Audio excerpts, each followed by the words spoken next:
할렐루야, 아멘. 네, 오늘 특성해 주신 우리 선교회 분들 감사합니다. 하나님께서 나를 일꾼 삼아 주셨습니다 라는 고백으로 평생 주님의 뒤를 따라가는 우리 선교회 될 수 있기를 간절히 소망합니다. 아멘. 그리스도의 겸손이라는 제목으로 우리 함께 말씀 나누겠습니다. 여러분, 우리에게는 모두 동일하게 이 왼손과 오른손이 있습니다. 그런데 어떤 분에게는요, 여기에 한 가지 손이 더 있어요. 무슨 손일까요? 겸손입니다. 어떤 분은 겸손까지 있어요. 자, 왼손과 오른손을 가지고 우리는 태어나죠. 일반적으로 우리가 태어날 때 모두 이 왼손과 오른손이 있습니다. 근데 겸손을 가지고 태어나는 사람은 없습니다. 그렇다면 겸손을 어떻게 가질 수 있을까? 겸손을 어떻게 가질 수 있을까요? 신앙인은 오직 하나, 예수님을 만날 때 겸손을 가질 수가 있습니다. 성경을 통해서 예수님을 알고 예수님이 살아가신 모습을 따라가다 보면 그 모습이 어떤 모습이에요? 겸손의 모습. 그래서 나는 그 겸손하신 모습을 알고 깨달아 어떻게 나도 겸손한 사람이 되어야지, 이렇게 다짐하게 되는 것입니다. 여러분에게 왼손과 오른손이 있듯이 겸손도 소유할 수 있는 우리 사랑하는 선교회와 우리 모두가 될 수 있기를 간절히 소망합니다. 아멘.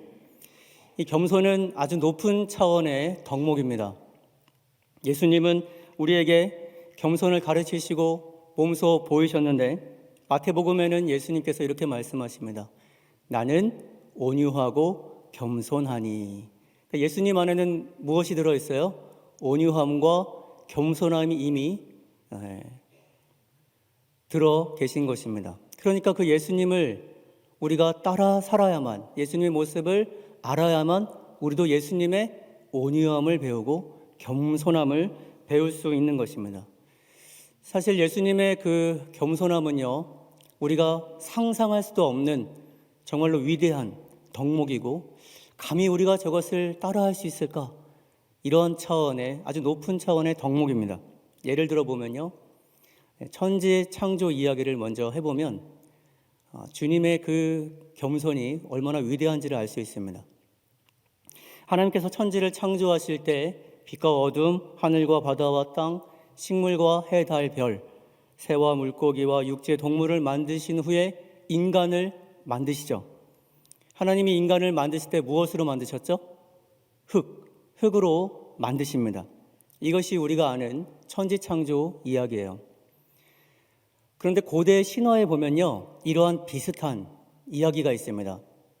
한 가지만 예를 들면 고대 중국 신화에 보면 반고라는 신이 나옵니다. 그 반고라는 신이 죽어서 천지를 창조하는 그 토양이 생깁니다.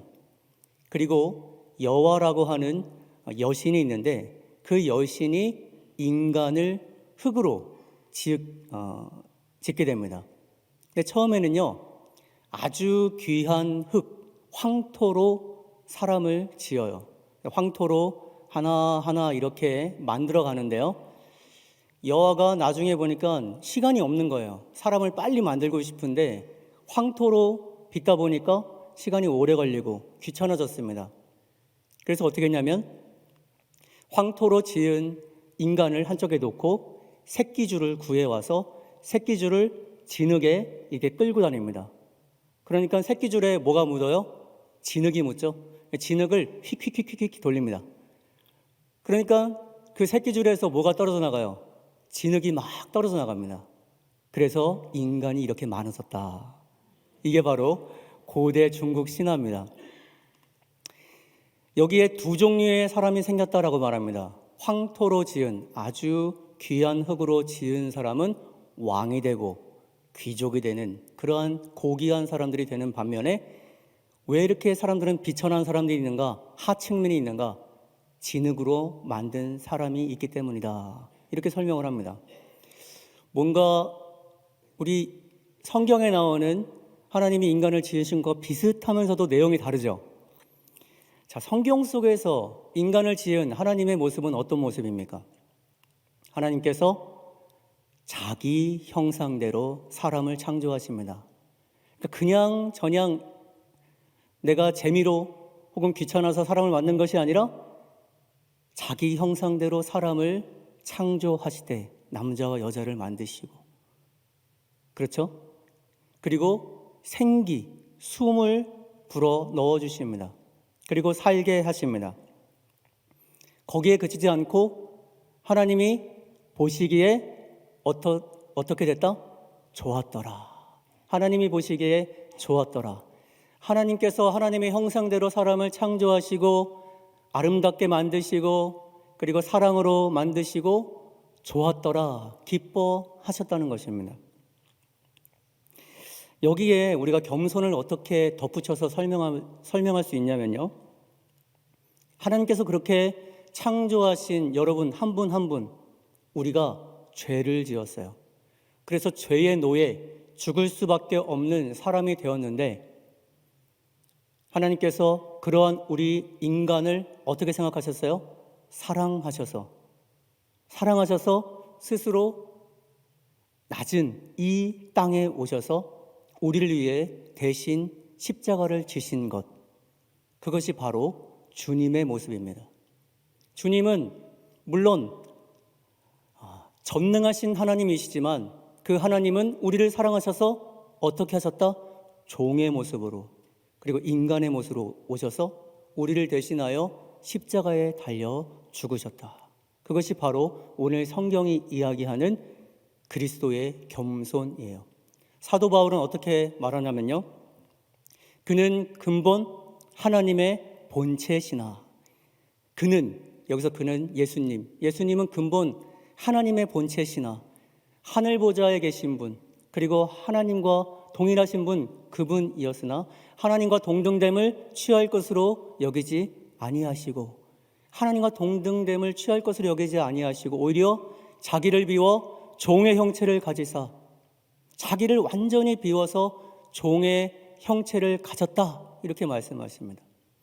사람들과 같이 되셨고 사람의 모양으로 나타나서 자기를 낮추시고 죽기까지 복종하셨으니 곧 어디에 죽으심이라? 십자가에 죽으심이라. 이것이 사도 바울이 말하는 예수님의 겸손, 그리고 하나님의 사랑, 그 하나님이 우리에게 보여주시는 그 자비로운 겸손의 모습인 것입니다. 이 겸손은요, 타페이노스라고 하는데요, 헬라어로. 이 타페이노스는 자기를 낮추는 것, 자기를 낮은 자리에 처하는 것을 말합니다. 근데 이 타페이노스는 한 가지 뜻이 더 있어요. 비천함이란 뜻이 있어요.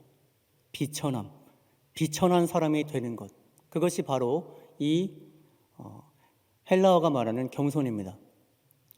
비천한 사람이 되고 싶은 사람이 누가 있습니까? 우리는 누구나 고귀한 사람이 되고 싶고 잘나고 싶고, 그리고 누군가에게 높아 보이고 싶어하는 것이 우리 인간의 모습입니다. 그런데 예수님이 보여주신 모습은 어떠한 모습이냐? 자기를 비워 종의 형체까지 가질 정도로 비천함에 처할 분, 그 비천함에 처한 분이 바로 예수님이라고 말씀하는 것입니다. 얼마나 비참하셨는가요? 매맞고 모욕당하고 그리고 수많은 사람들한테 비웃음거리가 되고, 그렇게 십자가를 질 때도 모든 사람들이 떠나가고, 그렇게 외롭게 주님의 명령에 따라 끝까지 복종하시고 그 길을 걸어가셨던 그 비천함의 모습, 바로 예수님의 모습입니다. 따라서 진정한 겸손은 우리가 예수님을 바라볼 때 배울 수 있는 것이고, 예수님이 어떠한 모습일까요? 자신을 나를 죽기까지 내어놓으신 그 비천함에 속한 것을 우리가 보고 배우려고 할 때 우리는 진정 겸손을 배울 수 있는 것입니다. 조금 더 쉽게 얘기하면요, C.S. 루이스가요 이런 말을 했습니다. 겸손은 무엇이냐면 내 속에 있는 나를 덜어내는 것, 이렇게 말했습니다. 나를 덜어내는 것. 내 안에는요 다 누구나 그릇이 있습니다. 이렇게 그릇이 있는데 거기에 나를 채워놓으면 어떻게 될까요? 내 생각과 내가 높아지려고 하는 마음과 그리고 내 주관을 넣어놓으면 거기에 주님이 담길 공간이 없어진다. 나를 덜어내야만, 내 생각을 덜어내야만 주님의 생각을 담을 수가 있고, 내가 잠시 물러나야만 주님이 말씀하시는 것을 따라 살 수 있다. 그것이 바로 겸손이라는 것입니다. 오늘 말씀에 겸손과 대조를 이루는 것이 다툼과 허영으로 나옵니다. 다툼과 허영. 우리가 보통 겸손과 반대되는 말을 뭐라고 생각하죠? 교만이라고 생각하죠. 근데 오늘 성경에 사도 바울은 다툼과 허영 대신에 겸손한 마음으로 하라 합니다. 다툼이 왜 생길까요? 다툼은 남을 경쟁할 때, 남을 시기하고 질투할 때 다툼이 일어납니다. 내가 저 사람보다 못한 게 없는 것 같은데 왜 저 사람은 저렇게 잘 사는 것 같고, 저 사람은 저렇게 행복해 보이는 것 같고, 저 사람은 아무것도 아닌데. 그래서 이 다툼에는요, 헬라어의 뜻에 보면 당파를 짓는다라고 나옵니다. 당파. 무리를 만들어요. 무리를 만들어서 저 사람을 모함합니다. 저 사람 사실 옛날에는 이랬고 저랬고 그래서 저렇게 대우받을 만한 사람이 아니야. 다툼을 일으킨다. 허영심은 무엇일까요? 허영심은 뻔합니다. 나를 더 높게 생각하는 거예요. 저 사람이 어떤 공동체에서 어떤 모임에서 뭔가 말을 할 때 말을 짜잘버립니다. 그거 아니야. 그거 해봤자 아니야. 다 해봤어. 내가 다 알아. 아무것도 모르잖아. 내 말을 들어. 이렇게 말하는 것이 허영입니다. 무조건 나만 생각하는 사람, 내가 크다고 생각하는 사람, 내가 있는 위치에서 나는 이 말을 할 수 있는 사람, 여기 있는 사람들은 다 내 말을 들어야 되는 사람, 이렇게 생각하는 것이 허영이에요. 예수님에게 다툼과 허영이 있었습니까? 예수님은 다툼과 허영이 없었습니다. 예수님은 누군가를 시기하고 질투하고 그리고 누군가를 무시하고 그러한 것이 없었습니다. 다윗의 자손이여 누가 부르면은 멈춰 섰습니다. 그리고 경청하셨습니다. 네가 원하는 것이 무엇이냐? 물어보셨습니다. 물어보시고 마음을 위로하시고 그가 원하는 것을 주시고, 그것이 바로 주님의 모습인 것입니다. 주님의 겸손을 이해하기 위해서 제가 한 가지 더 설명을 드려보도록 하겠습니다. 여러분, 예수님이 태어나신 동네 이름이 뭐죠? 예수님이 태어나신 동네 이름? 베들레헴 맞죠? 네, 처음 들어보세요? 베들레헴에서 태어나셨습니다. 근데 이 베들레헴에서 태어나실 때 그 베들레헴을 다스리던 사람이 있었어요. 누구죠? 로마의 황제 옥타비아누스입니다.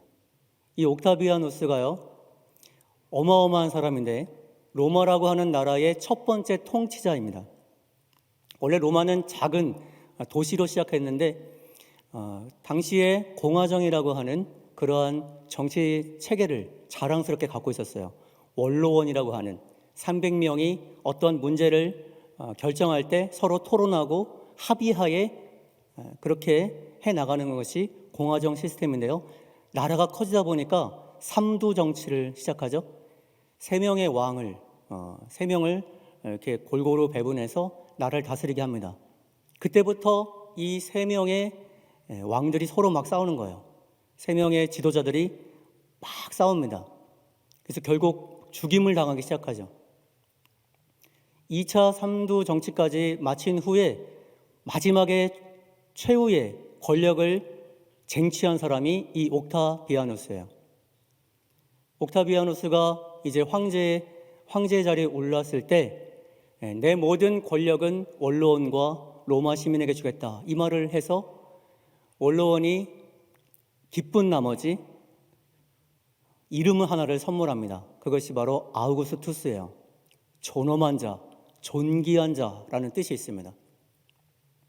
성경에는 이 아우구스투스를 누구라고 말하냐면 가이사 아구스도라고 말합니다. 누가복음에 나오는 가이사 아구스도, 누가는 바로 예수님이 이 땅에 태어나셨을 때 그 당시에 이 로마와 또한 유대 땅까지 점령하여 나라를 다스린 사람이 이 아우구스투스다라고 말합니다. 성경은 왜 이 아우구스투스가 지배하던 이 땅에 오셨을까요? 주님은 그 어마어마한 무시무시한 그러한 권력과 힘을 쟁취하고 있는 사람이 다스리고 있는 그 땅에 주님은 오셨을까요?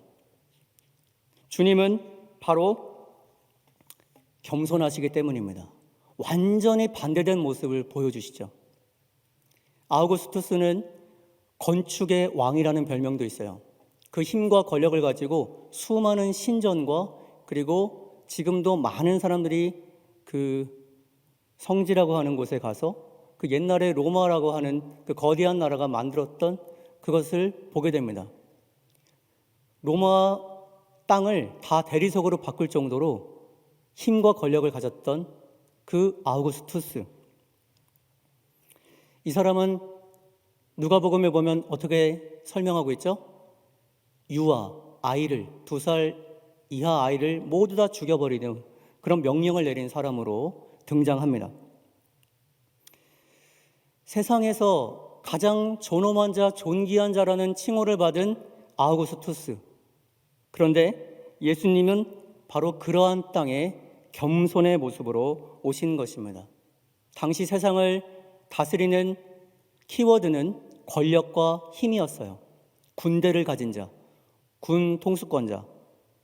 그러한 사람이 되고자 모든 사람이 야망을 가졌습니다. 그러한 사람이 되고자 노력하고 그리고 상대방을 꺾어야 내가 높은 곳에 오를 수 있다라고 생각을 많이 했습니다. 딸은 아들이 아니다라는 책이 있는데요. 거기에 보면요, 이 로마 시민들이 얼마나 그러한 권력과 힘에 탐닉했냐면 딸을 갖고 있는 가정에서 딸을 몇 살 때 결혼시킨지 아세요?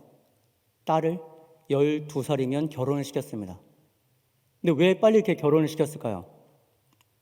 사위를 얻으려고.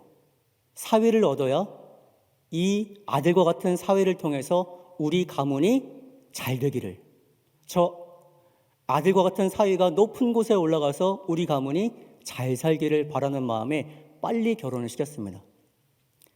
아들이 없는 딸만 있는 가정은 빨리 결혼시키고요. 그리고 거기에 모든 에너지를 쏟아대니까 둘째 딸은 버려도 됐습니다. 아버지가 둘째 딸은 버려도 상관하지 않았어요. 그만큼 권력과 힘에 탐닉했던 때가 바로 그때입니다. 이러한 가치관이, 이러한 세상 시스템이 다스리던 그러한 모습을 하나님이 좋아하셨을까요? 하나님은 좋아하지 않으셨습니다. 심지어 메시아를 기다리는 유대인들의 머릿속에 어떠한 생각들이, 어떠한 상상들이 많았냐면요. 메시아. 우리 같은 연약한 민족을, 저 거대한 로마를 무너뜨릴 메시아를 보내셔서 살게 하실 분, 강력한 힘을 가지고 말을 타고 군대를 거느리고 와서 저 로마를 무너뜨릴 그러한 메시아를 기다렸습니다. 유대인들의 머릿속에도요, 그 권력과 힘의 시스템 안에 놓여 있었습니다. 그 기대감을 하나님은 철저하게 내려놓게 하십니다. 스스로 이 땅에 오심으로 인해서, 낮은 자리에 오심으로 인해서, 겸손의 모습을 통해서 이 세상은, 내가 만든 세상은 그러한 시스템으로 작동하는 것이 아니다. 그리고 하나님이 제시하시는 시스템은 뭐죠? 겸손 시스템이에요. 겸손 시스템. 세상을 다스리던 방법과 완전히 정반대의 그러한 가치관을 제시하십니다. 여러분, 지금 겸손합시다, 이것을 낯설게 생각하는 분 계실까요? 겸손합시다. 지금은 낯설게 생각하지 않습니다. 근데 2000년 전에는 겸손이란 단어를 비천함이라고 생각했기 때문에 너무나도 저러한 방법으로 세상이 변화될 거라고 아무도 상상하거나 아무도 꿈꾸거나 아무도 기대하지 않았습니다. 예수님은 지금도 바로 이러한 방법으로 이 세상을, 그리고 교회를, 우리의 만남을, 우리의 신앙을 이끌어가기를 원하십니다. 무엇이냐면 겸손해라. 겸손해야 한다. 그렇게 말씀하시는 거예요. 전쟁이 왜 일어날까요? 남의 것을 왜 뺏으려고 할까요? 내가 힘이 세고 싸우면 이길 것 같으니까. 지금도 세계에는 도처에 전쟁이 끊이지 않습니다. 뺏고 싶어 합니다. 땅을 넓히고 싶어 합니다. 무너뜨리려고 합니다. 자녀를 양육할 때도요, 우리는 자녀에게 무엇을 가르쳐야 하는가? 네가 힘을 가져야지. 네가 높은 위치에 가야지. 이것만 바라보면 잘못될 수가 있습니다. 부지런히 최선으로 하나님이 주신 달란트를 귀하게 사용해야지, 이러한 가치관은 알려주어야 하지만, 네가 높은 위치로 가야지만 누릴 수 있다. 마치 세상 시스템, 권력과 힘을 쟁취하면 네가 얼마나 좋은 것들을 얻을 수 있는 줄 알아? 자판기를 생각해봐. 자판기 버튼을 누르면, 네가 힘과 권력을 가지면 재물을 눌러봐. 재물 퉁퉁퉁퉁, 재물이 떨어지는 거예요. 네가 높은 명예로운 사람이 되기를 눌러봐. 퉁퉁퉁, 높은 사람이 되는 거예요. 위대한 가문을 눌러봐. 네가 권력과 힘만 있으면 퉁퉁퉁, 우리 가문은 너로부터 위대한 가문, 남들이 부러워하는 가문이 될 거야. 우리는 이렇게 가르쳐서는 안 됩니다. 이것만 가르쳐서는 안 됩니다. 예수님의 모습을 닮고 예수님의 모습을 아는 사람은 무엇을 가르쳐야 합니까? 나를 비워내야지. 주님의 마음이 있을 그 거처를 네가 마련해야지. 너의 마음을 비워내고 주님의 뜻이 무엇인지를 들어야지. 예배가 중요함을 알아야지. 예수님과 동행함을 알아야지. 예배드림에 기쁨이 있음을 알아야지. 그러한 것들을 알려주어야 합니다. 그리고 나보다 남을 낮게 여기고 남을 세워주는 사람이 되어야지. 세상 사람들은 저 사람을 꺾어야만 높은 위치에 갈 수 있다라고 말할 때, 너는 그 사람을 일으켜주고 세워주고 같이 가자 말해야지. 하나님은 그 누구도 평등하게 공평하게 사랑한다 말씀하시는데, 너는 그 하나님의 사랑을 담은 사람으로서 예수님 모습처럼 그 사람에게 손을 뻗어야지. 손을 내밀어야지. 주님은 그렇게 우리에게 알려주신 것입니다. 사도 바울이 그것을 깨달았고 그것을 실천한 사람입니다. 그래서 2장 6절에서 11절은요, 그리스도의 찬양시라는 제목이 있어요. 그리스도의 찬양시. 초대교회 성도들은 예수 그리스도의 모습을 찬양할 때 어떠한 모습을 찬양했냐면요, 바로 이러한 종의 모습, 자기를 비워낸 모습, 자기를 낮추신 모습을 찬양했습니다. 사도 바울은 그 찬양시를 인용하면서 우리도 그러한 삶을 살아야 한다라고 말하는 것이죠. 사도 바울이 어떤 사람입니까? 높은 곳에 위치해서 다른 사람을 평가하고 정죄했던 사람, 그 사람이 예수님을 만나자 겸손의 사람으로 바뀝니다. 그 사람이 철저하게 주님이 하라 하시면 하고 주님이 막으시면 가지 않고 주님의 말씀대로 겸손의 모습으로 살았던 것입니다. 사순절을 보내는 우리의 마음에 이러한 겸손의 모습을 담고자 하는 마음이 있어야 합니다. 내 마음에 지금 어떠한 마음으로 채우고 있는지를 생각해 보아야 합니다. 제가 서두에 이 왼손과 오른손이 우리에게는 있다 말씀드렸죠? 이 왼손과 오른손, 이것은 눈에 보이는 손이에요. 근데 겸손은 눈에 보일까요? 안 보일까요? 안 보입니다. 이 왼손과 오른손은 눈에 보이니까 자꾸 우리는 무엇인가 움켜잡으려고 합니다. 내가 조금만 더 하면 재물을 움켜잡을 수 있을 것 같은데, 내가 조금만 더 하면 저 사람을 끌어내리고 내가 올라갈 수 있을 것 같은데, 그러한 생각을 합니다. 근데 눈에 보이지 않는 겸손을 그러면 어떻게 우리는 할 수 있을까? 어떤 방법으로 겸손의 모습을 할 수 있을까요? 이 왼손과 오른손을 모아보는 겁니다. 이 왼손과 오른손을 모아서 주님의 마음을 묵상하는 거예요. 예수님의 마음이 무엇이었지?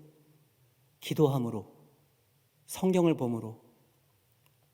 예수님은 어떠한 모습으로 이 세상에 살아가셨지? 철저히 낮아짐으로, 비워냄으로, 자기를 낮추심으로, 죽기까지 복종함으로 곧 십자가의 죽으심으로 그 길을 걸어가셨지. 이것을 풀어버리면 어떻게 될까요? 우린 다시 세상에 나가서 움켜잡으려고 합니다. 그럴 때 손을 모아야 합니다. 내가 지금 뭐하고 있지? 내가 이 세상 시스템에 나도 물들고 그 세상 시스템에 나를 던져내고 권력과 힘을 얻기 위해서 살아가는가? 얼른 급한 마음에 손을 모아야 합니다. 손을 모으면, 눈을 감으면, 고개를 숙이면 예수님의 마음이 생각날 것입니다.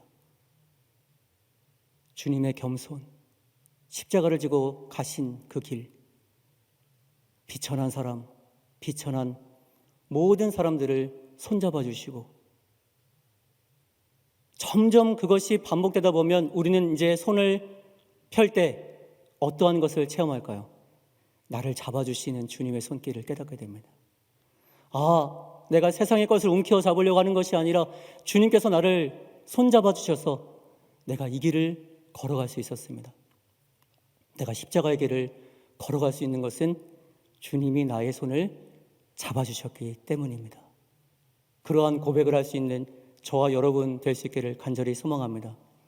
내 마음의 욕심과 다툼과 허영을 내려놓고 내 빈 그릇에 가득 예수님의 사랑을, 예수님의 겸손을 채울 때 나의 두 손은 어느새 행복한 겸손의 손이 되고, 나는 손을 펴더라도 언제든지 잡아주시는 주님의 손을 붙들고 나아갈 수 있을 것입니다. 그러한 주님의 손을 붙들고 승리하는 우리 선교회와 우리 모두가 될 수 있기를 간절히 소망합니다. 아멘. 기도드리겠습니다. 고마우신 주님, 사순절에 우리 선교회가 헌신 예배 드립니다. 또한 우리가 수요 예배에 나와 주님께 예배 드립니다. 오늘 우리 말씀을 통해 깨닫는 것은 주님의 겸손, 예수님의 그 겸손의 모습인데, 주님, 우리가 철저하게 나를 비워내고 주님의 모습을 닮아 살아갈 수 있는 겸손의 모습이 되게 하여 주옵소서. 나를 철저하게 주님의 십자가 앞에 내려놓을 때에 주님께서 말씀해 주시고, 우리가 손을 모을 때에 기도하게 하여 주셔서 주님의 뜻을 깨닫게 하여 주시며, 기도한 후에 손을 펼 때는 주님의 손이 나의 손을 잡아주심에 감사할 수 있는 우리의 믿음 되게 하여 주옵소서. 이 사순절에 주님의 뒤를 따라가기를 다짐하고 소원하는 주님의 자녀들에게 성령으로 함께하여 주옵소서. 예수님의 이름으로 기도하옵나이다. 아멘.